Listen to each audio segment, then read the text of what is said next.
The observation deck of the Harmony's Promise hummed with the gentle vibration of the ship's engines as Sophia rolled out her worn yoga mat. After 3 months aboard the intergalactic peace vessel, she'd finally carved out a routine that kept her sane. 30 minutes of yoga before the artificial sun rose over the biodome section. She never expected an audience. Sophia moved into downward dog, her muscles protesting the early hour. Through the corner of her eye, she noticed movement, small, furry shapes pressed against the transparent aluminum of the viewing port. The Velan cubs.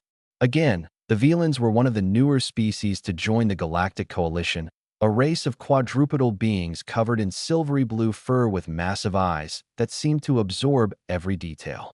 Their cubs, roughly equivalent to human 7-year-olds, had been fascinated with Sophia since she'd arrived as Earth's cultural liaison. "They're watching you again," Benjamin said, stepping onto the deck with 2 cups of coffee. Her fellow human aboard, Benjamin served as the ship's xenobiologist. His dark hair was disheveled, suggesting he'd just rolled out of his bunk. "I know," Sophia murmured, transitioning into warrior pose. "It's a little unsettling. I think it's cute." Benjamin settled into a chair, sipping his coffee. "Though their parents seem confused about why their kids keep mimicking your religious rituals." Sophia snorted, nearly losing her balance. "I've explained 5 times it's just exercise." She continued her routine, moving through sun salutations, tree pose, and cobra. The cubs, she'd counted 7 of them, shifted and chittered among themselves, their large eyes tracking every movement with unsettling precision. 2 weeks later, Benjamin burst into Sophia's quarters without knocking. "You need to see this," he said, breathless with excitement or concern. She couldn't tell which. Sophia followed him to the recreation bay, where a crowd had gathered. At the center, the Velan cubs were moving, but not in any way Sophia recognized. They'd formed 2 lines facing each other. The first cub performed what looked like a bastardized version of warrior pose, but on 4 legs, it became something else entirely, a low, aggressive stance with forelimbs extended. The cub struck forward with its right paw, claws extended, in a movement that made several adult Velans gasp.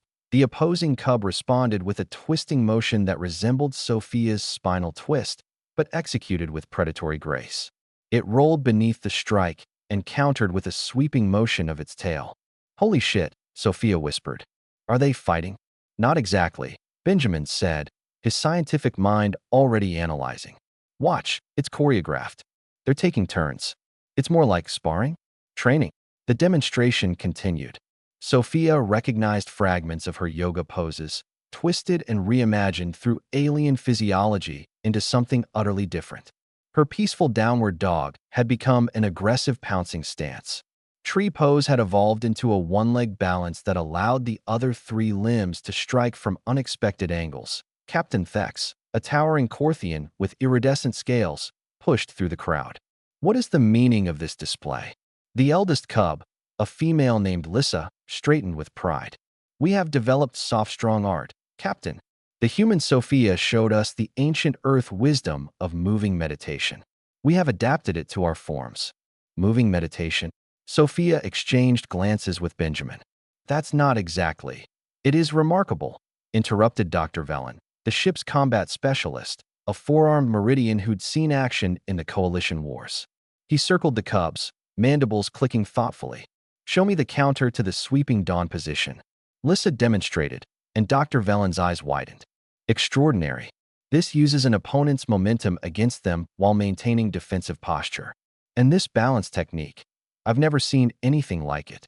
Over the next hour, the cubs demonstrated their soft, strong art to a growing crowd of adults. What had begun as children poorly copying yoga had evolved into something genuinely functional.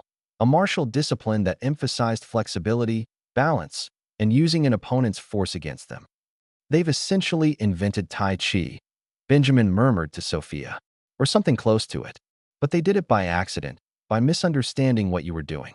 Captain Thex stroked his throat scales, a gesture of deep contemplation. "The Velan people have long struggled with close combat. Our physiology makes us excellent hunters, but poor warriors. We rely too heavily on our superior speed. This soft, strong art, it compensates for our weaknesses." He turned to Sophia. You have given the Velan people a great gift, Ambassador. I was just doing yoga, Sophia protested. Yes, the captain agreed, and the cubs saw warrior training. Perspective, Ambassador Sophia, is everything. The coalition has 14,000 member species, and yet we often forget that each species perceives reality differently. The Velans saw combat applications in your peaceful exercise. A Korthian would have seen ritual dance. A human saw exercise. None of you are wrong, Benjamin added, his xenobiologist's perspective emerging. This is exactly what we hoped for when we joined the coalition, cultural cross-pollination leading to unexpected innovation. 3 months later, Sophia stood on a stage in the coalition assembly hall on Station Prime. Below her, representatives from 400 species watched with varying degrees of attention through their respective sensory organs. Beside her, Lissa and 6 other Velan cubs, now wearing formal sashes designating them as masters of soft strong art, waited nervously.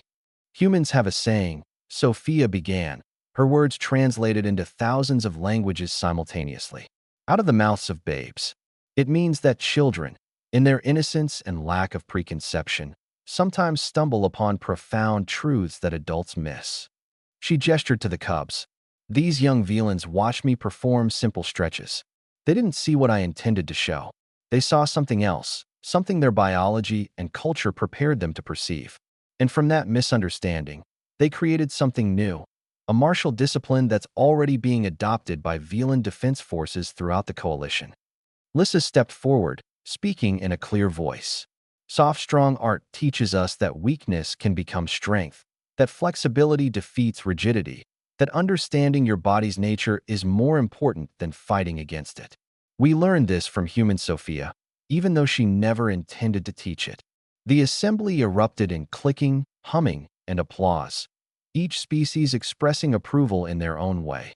Later, in the reception hall, Benjamin found Sophia nursing a glass of wine.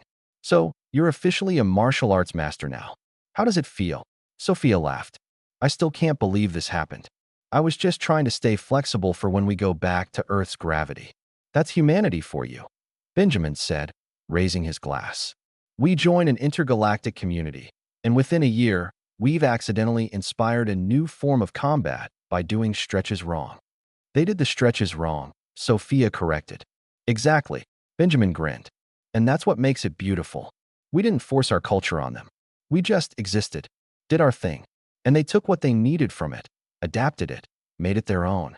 Through the viewport, stars wheeled in their ancient dance. Somewhere out there, on 100 Velan worlds, cubs were learning soft, strong art, a discipline born from crossed wires and cultural misunderstanding.